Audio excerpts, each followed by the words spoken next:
Hi friends, നല്ല quarterly റിസൾട്ടുകൾ പുറത്തുവിട്ടിട്ടും ചില സ്റ്റോക്കുകളുടെ വില താഴോട്ടേക്ക് പോകുന്നത് നമ്മൾ കാണാറുണ്ട്. അത് ചിലപ്പോൾ മാർക്കറ്റിൻ്റെ ഓവറോൾ സെൻറ്റിമെൻറ്റ്സ് ബിയറിഷ് ആയതുകൊണ്ടായിരിക്കാം, ചിലപ്പോൾ ആ സ്റ്റോക്ക് ഉൾപ്പെടുന്ന സെക്ടറിലുള്ള ചില പ്രശ്നങ്ങൾ കൊണ്ടായിരിക്കാം, അതല്ലെങ്കിൽ ഓവറോൾ എക്കണോമിയിലുള്ള പ്രശ്നങ്ങളായിരിക്കാം, അതല്ലെങ്കിൽ ഇൻറ്റേർണൽ ആയിട്ടുള്ള പ്രശ്നങ്ങൾ കൊണ്ട് സംഭവിക്കാം. അപ്പോൾ ഇത്തരത്തിൽ കറക്റ്റ് ചെയ്യപ്പെട്ട സ്റ്റോക്കുകളെ കുറിച്ചാണ് ഈ വീഡിയോയിൽ പരാമർശിക്കുന്നത്. ഇപ്പോൾ കറക്റ്റ് ചെയ്തു എന്നുള്ളത് കൊണ്ട് ഇതൊരു ബൈങ് ലെവലായിട്ട് നമ്മൾ ഒരിക്കലും കണക്കാക്കരുത്. കൂടാതെ നമ്മൾ ഈ സ്റ്റോക്കുകൾ ഒരു ലോങ് ടേം വ്യൂവിൽ മാത്രമേ സമീപിക്കാൻ പാടുള്ളൂ.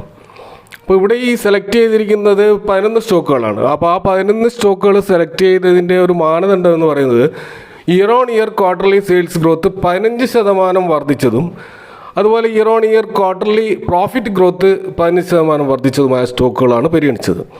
കൂടാതെ ഈ സ്റ്റോക്കുകൾ അതിൻ്റെ 52 വീക്ക് ഹൈയിൽ നിന്ന് 15% താഴോട്ടേക്ക് പോയിട്ടുണ്ടെങ്കിൽ അതും ഒരു ക്രൈറ്റീരിയ ആയിട്ട് നമ്മൾ പരിഗണിച്ചു. കൂടാതെ നമ്മൾ സ്റ്റോക്കിലെ സാധാരണ ആവശ്യമുള്ള ഒരു പ്രൊമോട്ടർ ഹോൾഡിംഗ് 50% മുകളിൽ, അതുപോലെ ഡെപ്റ്റ് ഇക്വിറ്റി 1 താഴെ, അതേപോലെ സെയിൽസ് ഗ്രോത്ത്, അതായത് കഴിഞ്ഞ 4 വർഷത്തെ 4 ക്വാർട്ടറിലുള്ള സെയിൽസ് ഗ്രോത്തും ഈ വർഷത്തെ 4 ക്വാർട്ടറിലെ സെയിൽസ് ഗ്രോത്തും തമ്മിൽ ഒരു 15% ഗ്രോത്ത്. അതേപോലെ തന്നെ പ്രോഫിറ്റ് ഗ്രോത്തിലും ഇതേപോലെ പ്രീവിയസ് ക്വാർട്ടറിൽ ഈ ക്വാർട്ടറിൽ 15% ഗ്രോത്ത്.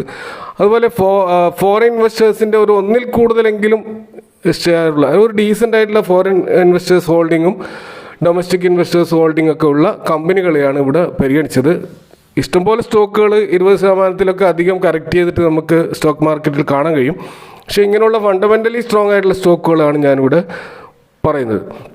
അപ്പോൾ R4iയിലേക്ക് എല്ലാവർക്കും ഒരിക്കൽ കൂടി സ്വാഗതം. ഇവിടെ ആദ്യത്തെ സ്റ്റോക്ക് പോളിക്യാബ് ഇന്ത്യ എന്ന് പറയുന്ന സ്റ്റോക്കാണ്. നമുക്കറിയാം, പോളിക്യാബ് എന്ന് പറയുന്ന ഇന്ത്യയിലെ leading cable and wire manufacturing കമ്പനിയാണ്.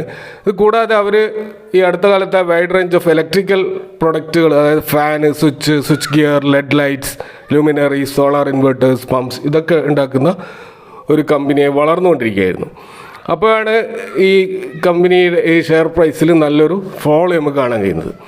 അപ്പോൾ ഈ കമ്പനിൻ്റെ ക്വാർട്ടർലി സെയിൽസ് ഗ്രോത്ത് നോക്കുകയാണെങ്കിൽ 16% വർധനമുണ്ടായിരുന്നു. Quarterly year on year profit growth 15% ഉണ്ടായിരുന്നു.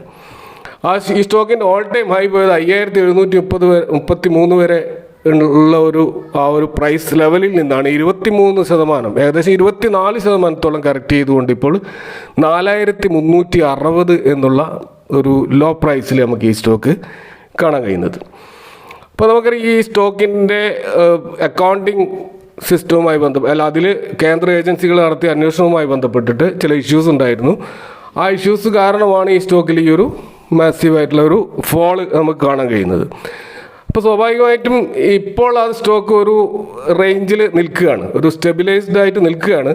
പക്ഷെ നമുക്കറിയാൻ പറയാൻ കഴിയില്ല, കാരണം ഇനിയും എന്തെങ്കിലും ബാഡ് ന്യൂസ് ഈ ഒരു കേന്ദ്ര ഏജൻസി അന്വേഷണത്തിൽ വന്നു കഴിഞ്ഞാൽ സ്വാഭാവികമായിട്ട് ഇനിയും ഫോൾ ഈ സ്റ്റോക്കിൽ ചിലപ്പോൾ ഉണ്ടായേക്കാം.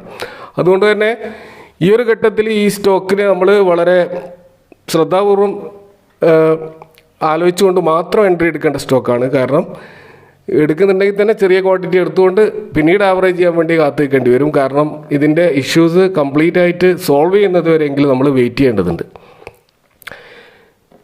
രണ്ടാമത്തെ സ്റ്റോക്ക് ജൂപ്പിറ്റർ വാഗൺസ് എന്ന് പറയുന്ന കമ്പനിയാണ്. ഈ കമേഴ്ഷ്യൽ എഞ്ചിനീയേഴ്സ് ബോഡി ബിൽഡിംഗ് കമ്പനിയാണിത്. ഈ കമ്പനി പ്രധാനമായിട്ടും മെറ്റൽ ഫാബ്രിക്കേഷൻ, പ്രത്യേകിച്ച് കൊമേഴ്ഷ്യൽ വെഹിക്കിൾസ്, റെയിൽവേ വാഗൺസ്, അങ്ങനെയുള്ള അതിൻ്റെയൊക്കെ കമ്പോണൻസ് ഒക്കെ നിർമ്മിക്കുന്ന ഒരു കമ്പനിയാണ്. അപ്പോൾ റെയിൽവേ സ്റ്റോക്കുകൾ ഉണ്ടായിട്ടുള്ള ആ ഒരു ഗ്രോത്ത് ഇതിനെയും സഹായിച്ചിരുന്നു. അപ്പോൾ ആ സമയത്ത് ഇവരുടെ വർക്ക് ഓർഡർ എത്രമാത്രം ഉണ്ടായിരുന്നു. പക്ഷേ കഴിഞ്ഞ ഈ ബഡ്ജറ്റിൻ്റെ സമയത്ത് റെയിൽവേ കാപ്പെക്സ് നമ്മൾ പ്രതീക്ഷ അത്ര വരാത്തത് കൊണ്ട് റെയിൽവേ സ്റ്റോക്കിൽ ഉണ്ടായിട്ടുള്ള ഒരു ഇടിവിൻ്റെ ഭാഗമായിട്ട് ഇതിലും ഇടിവുണ്ടായിട്ടുണ്ട്. ഈ സ്റ്റോക്കിൻ്റെ year on year sales growth 39% വളർന്നിരുന്നു. ഇനി year on year profit growth 79% വളർന്നിരുന്നു. അതുകൂടാതെ ഇതിൻ്റെ ഓൾ ടൈം ഹൈ പ്രൈസ് 434 വരെ പോയിരുന്നു. അവിടെ നിന്ന് 18% കറക്റ്റ് ചെയ്തുകൊണ്ട് ഇപ്പോൾ നമുക്ക് 353 എന്നുള്ള പ്രൈസ് റേഞ്ചിലാണ് നമുക്ക് ഈ സ്റ്റോക്ക് അവൈലബിൾ ആയിട്ടുള്ളത്. അടുത്ത സ്റ്റോക്ക് റെയിൽടെൽ കോർപ്പറേഷൻ എന്ന് പറയുന്ന സ്റ്റോക്കാണ്. ഈ സ്റ്റോക്ക് പ്രധാനമായിട്ടും ഈ നാഷണൽ വൈഡ് ആയിട്ടുള്ള ബ്രോഡ്ബാൻഡ് VPN സർവീസുകളും അതുപോലെ മൾട്ടിമീഡിയ നെറ്റ്വർക്ക് സർവീസുകളും പ്രത്യേകിച്ച് ട്രെയിൻ കൺട്രോൾ ഓപ്പറേഷനുമായി ബന്ധപ്പെട്ട അതിൻ്റെ സേഫ്റ്റിയുമായി ബന്ധപ്പെട്ട ഈ നെറ്റ്വർക്ക് ഈ കമ്പ്യൂട്ടർ ബേസ്ഡ് ആയിട്ടുള്ള സേഫ്റ്റി നെറ്റ്വർക്കൊക്കെ കൈകാര്യം ചെയ്യുന്ന ഒരു മിനിരത്ന PSU കമ്പനിയാണിത്. ഈ കമ്പനിയും ഇതേപോലെ റെയിൽവേ സ്റ്റോക്കുകൾ ഉണ്ടായിട്ട് റാലിയുടെ ഭാഗമായിട്ട് വൻതോതിൽ കുതിച്ച ഒരു കമ്പനിയായിരുന്നു. അപ്പോൾ അത് ന്യായീകരിക്കുന്ന രീതിയിലുള്ള സെയിൽസ് ഗ്രോത്തും പ്രോഫിറ്റ് ഗ്രോത്തും ഈ കമ്പനിയിൽ ഉണ്ടായിട്ടുണ്ട്. കാരണം 47% ഇയർ ഓൺ ഇയർ ഗ്രോത്ത് സെയിൽസിലും 94% ഇയർ ഓൺ ഇയർ ഗ്രോത്ത് പ്രോഫിറ്റിലും നമുക്ക് കാണാൻ കഴിയും. ഈ സ്റ്റോക്കിൻ്റെ ഹൈ പ്രൈസ് 459 രൂപയായിരുന്നു. അവിടെ നിന്ന് ഇപ്പോൾ 18% കറക്റ്റ് ചെയ്തുകൊണ്ട് 376 എന്ന രൂപയിലാണ് നമുക്ക് അവൈലബിൾ ആയിട്ടുള്ളത്. സ്വാഭാവികമായിട്ടും ഈ റെയിൽവേ സ്റ്റോക്കുകൾ അടുത്ത ബഡ്ജറ്റിൽ കൂടുതൽ അലോക്കേഷൻ വരുമ്പോൾ തീർച്ചയായും തിരിച്ചു കയറാൻ സാധ്യതയുള്ള സ്റ്റോക്കുകളാണ് റെയിൽവേ സ്റ്റോക്കുകൾ. ഇനി അടുത്ത സ്റ്റോക്ക് ന്യൂജൻ സോഫ്റ്റ്വെയർ എന്ന് പറയുന്ന കമ്പനിയാണ്. ഇത് പ്രധാനമായിട്ടും ഈ ഒരു ഗ്ലോബൽ സോഫ്റ്റ്വെയർ കമ്പനിയാണ്. ഇവർ ഡിസൈനിങ്, ഡെവലപ്പിംഗ്, അതുകൂടാതെ ഈ end to end software solution, അത് ഒരു കമ്പനിയുടെ entire spectrum of software service provide ചെയ്യുന്ന, അവരുടെ വർക്ക് ഫ്ലോ ഓട്ടോമേഷനൊക്കെ കൃത്യമായി ചെയ്യുന്ന ഒരു ഡോക്യുമെൻറ്റ് മാനേജ്മെൻറ്റും ഇമേജിങ് പോലെയുള്ള കമ്പ്യൂട്ടർ ആ ഒരു സോഫ്റ്റ്വെയർ മേഖലയിലുള്ള എല്ലാ ബിസിനസ്സും ചെയ്യുന്ന ഒരു കമ്പനിയാണ് ന്യൂജൻ സോഫ്റ്റ്വെയർ. ഈ സ്റ്റോക്കിലും നല്ലൊരു റാലി നടന്നതാണ്. പ്രത്യേകിച്ച് IT സെക്ടർ സ്റ്റോക്കുകളിൽ ഒരു ഡൗൺ ട്രെൻഡ് ഉള്ള സമയത്തും ഈ സ്റ്റോക്ക് നന്നായിട്ട് മുന്നോട്ട് പോയിരുന്നു. Year on year sales growth 27%, year on year profit growth 42% ഉണ്ടായിരുന്നു. 901 വരെ ഇതിൻ്റെ ഹൈ പ്രൈസ് പോയിരുന്നു. അവിടെ നിന്നൊരു 18% കറക്ഷനിലൂടെ ഒരു 736 എന്ന റേഞ്ചിലാണ് ഇപ്പോൾ നമുക്ക് ഈ സ്റ്റോക്ക് അവൈലബിൾ ആയിട്ടുള്ളത്. അപ്പോൾ ഈ സ്റ്റോക്കിൻ്റെ ഈ റാലിയുടെ സമയത്ത് 1500-400 ഈ സ്റ്റോക്ക് പോയിരുന്നു. പക്ഷേങ്കിൽ അവരൊരു ബോണസ് ഇഷ്യൂ ചെയ്തത് കാരണം 1:1 എന്നുള്ള ബോണസ് ഇഷ്യൂ ചെയ്തുകൊണ്ടാണ് പ്രൈസ് കറക്റ്റ് ചെയ്ത് ഈ ലെവലിൽ നമുക്ക് കാണാൻ കഴിയുന്നത്. എന്നാൽ അതിനുശേഷം ഈ സ്റ്റോക്കിലൊരു ഡൗൺ ട്രെൻഡ് ഉണ്ടായിട്ടുണ്ട്. അത് ഏകദേശം 18% ഒരു കറക്ഷൻ ഉണ്ടായിട്ടുണ്ട്. അപ്പോൾ ഇപ്പോൾ ഈ സ്റ്റോക്ക് കുറച്ചുകൂടി ഫെയർലി വാല്യൂഡ് ആയിട്ട് നമുക്ക് കാണാൻ കഴിയും.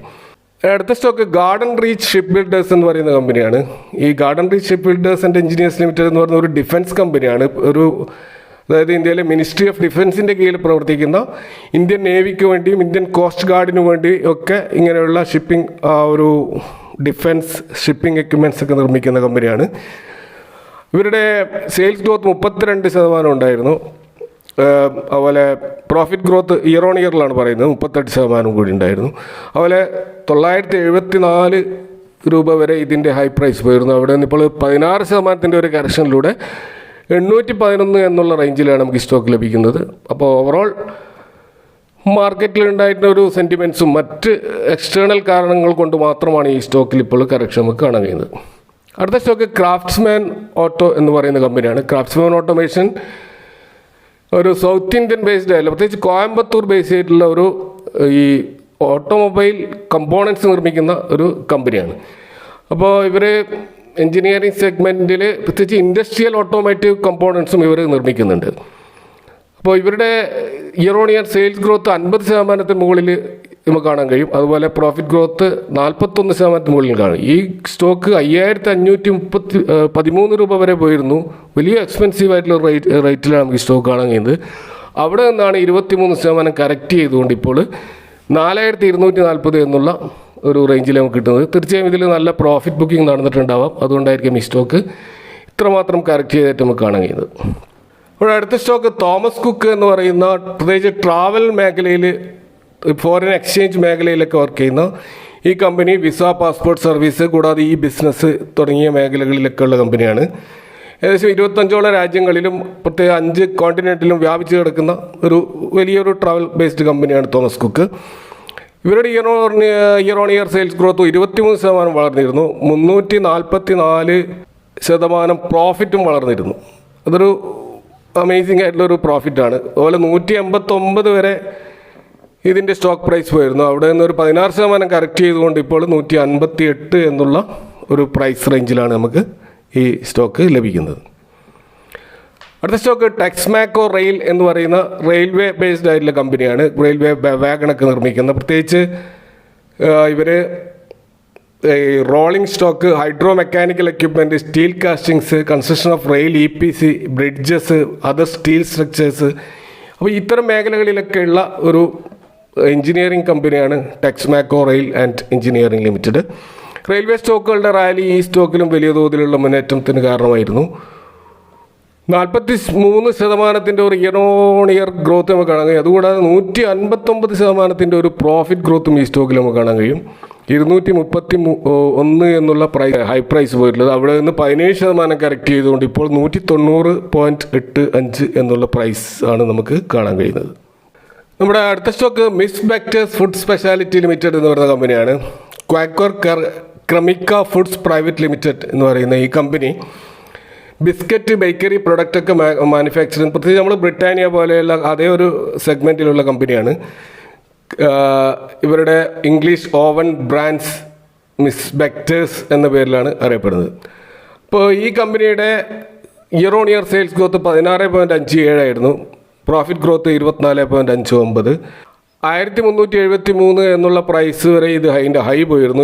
അവിടെ നിന്ന് 24% കറക്റ്റ് ചെയ്തുകൊണ്ട് ഇപ്പോൾ 1035 എന്നുള്ള പ്രൈസ് റേഞ്ചിലാണ് നമുക്ക് കാണാൻ കഴിയുന്നത്. നമുക്കറിയാം FMCG സെക്ടറിൽ മൊത്തത്തിൽ ഒരു ഡൗൺ ട്രെൻഡ് ഉണ്ട്. പല സ്റ്റോക്കുകളും കറക്റ്റ് ചെയ്തിട്ടുണ്ട്. അതിൻ്റെ ഭാഗമായിട്ടായിരിക്കാം മിസ് ബെക്ടേഴ്സ് നല്ലൊരു തോതിൽ കറക്റ്റ് ചെയ്തിട്ട് നമുക്ക് ഇവിടെ കാണാൻ കഴിയുന്നത്. അതിന് അടുത്ത സ്റ്റോക്ക് PG ഇലക്ട്രോപ്ലാസ്റ്റ് എന്ന് പറയുന്ന കമ്പനിയാണ്. ഈ കമ്പനി പ്രത്യേകിച്ച് ഇവർ ഡൈവേഴ്സിഫൈഡ് ഇലക്ട്രോണിക് മാനുഫാക്ചറിങ് സർവീസ് പ്രൊവൈഡറാണ്. ഇവർ ഒറിജിനൽ ഡിസൈൻ മാനുഫാക്ചറിങ് കൂടാതെ എക്യുപ്മെൻറ്റ് മാനുഫാക്ചറിങ്ങും കൂടാതെ പ്ലാസ്റ്റിക് ഇഞ്ചക്ഷൻ മോൾഡിങ്ങും അതുപോലെ 50-ലധികം ക്ലയൻറ്റുകളുള്ള പ്രത്യേകിച്ച് ബിസിനസ് ക്ലയൻറ്റുകളുള്ള ലീഡിങ് കമ്പനികൾക്ക് ഇവർ അതുകൂടാതെ ഇന്ത്യൻ കൂടാതെ ഗ്ലോബൽ ബ്രാൻഡുകൾക്കും ഈ സപ്പോർട്ട് സർവീസ് നൽകുന്ന കമ്പനിയാണ് PG ഇലക്ട്രോപ്ലാസ്റ്റ് എന്ന് പറയുന്ന കമ്പനി. ഇവരുടെ year on year sales growth 15.77%. Profit growth year on ഇയറിൽ 39% കാണാൻ കഴിയുന്നത്. ഇവരുടെ ഹൈ പ്രൈസ് പോയിട്ടുള്ളത് 2570 വരെ പോയിരുന്നു. അവിടെ നിന്ന് 31% കറക്റ്റ് ചെയ്തുകൊണ്ട് 1769 എന്നുള്ള പ്രൈസ് റേഞ്ചിലാണ് നമുക്കിപ്പോൾ ഈ സ്റ്റോക്ക് കാണാൻ കഴിയുന്നത്. ഈ സ്റ്റോക്കും നമ്മൾ വാച്ച് ലിസ്റ്റിൽ ആഡ് ചെയ്യപ്പെടേണ്ട ഒരു സ്റ്റോക്കാണ്. അടുത്ത ഫൈനലായിട്ടുള്ള 11ാമത്തെ സ്റ്റോക്ക് EMS ലിമിറ്റഡ് എന്ന് പറയുന്ന കമ്പനിയാണ്. ഇവർ എഞ്ചിനീയറിംഗ് പ്രൊക്യൂർമെൻറ്റ് ആൻഡ് കൺസ്ട്രക്ഷൻ കമ്പനിയാണ്. ഈ കമ്പനി ഡൽഹി ബേസ്ഡ് ആയിട്ടുള്ള ഒരു കമ്പനിയാണ്. ഇവരുടെ പ്രധാനമായിട്ടും വേസ്റ്റ് വാട്ടർ കളക്ഷൻ കൂടാതെ അതിൻ്റെ ട്രീറ്റ്മെൻറ്റ്, അതിൻ്റെ ഡിസ്പോസൽ, ഇത്തരം മേഖലയിൽ പ്രവർത്തിക്കുക, അതിൻ്റെ ഡിസൈനിങ്ങും കൺസ്ട്രക്ഷനും ഇൻസ്റ്റലേഷനും ഒക്കെ ചെയ്യുന്ന ഒരു ഡൊമസ്റ്റിക് വേസ്റ്റ് വാട്ടർ ട്രീറ്റ്മെൻറ്റ് ഫെസിലിറ്റീസൊക്കെ ഉള്ള കമ്പനിയാണ്. ഈ കമ്പനിയുടെ year on year sales growth 31% വളർന്നിരുന്നു. പ്രോഫിറ്റ് ഗ്രോത്ത് 26% വളർന്നിരുന്നു. അതുപോലെ ഇതിൻ്റെ ഹൈ പ്രൈസ് 599, ഏകദേശം 600 രൂപ വരെ പോയിരുന്നു. അവിടെ നിന്ന് 16% കറക്റ്റ് ചെയ്തുകൊണ്ട് ഇപ്പോൾ 500 രൂപ റേഞ്ചിലാണ് നമുക്ക് ഈ സ്റ്റോക്ക് അവൈലബിൾ ആയിട്ടുള്ളത്. അപ്പോൾ ഈ സ്റ്റോക്കും നമുക്ക് വാച്ച് ലിസ്റ്റിൽ ആഡ് ചെയ്യപ്പെടാം. അപ്പോൾ മൊത്തത്തിൽ ഇവിടെ പറഞ്ഞിട്ടുള്ള ഈ 11 സ്റ്റോക്കുകൾ ഒരിക്കലും ഒരു ബൈങ് റെക്കമെൻഡേഷൻ അല്ല. നിങ്ങൾ നന്നായിട്ട് അതിനെപ്പറ്റി പഠിക്കുക, എന്നിട്ട് നിങ്ങൾ ഫൈനാൻഷ്യൽ അഡ്വൈസറുമായി കൺസൾട്ട് ചെയ്തുകൊണ്ട് മാത്രം ഡിസിഷൻ എടുക്കുക. Thank you for watching. See you next time with another video.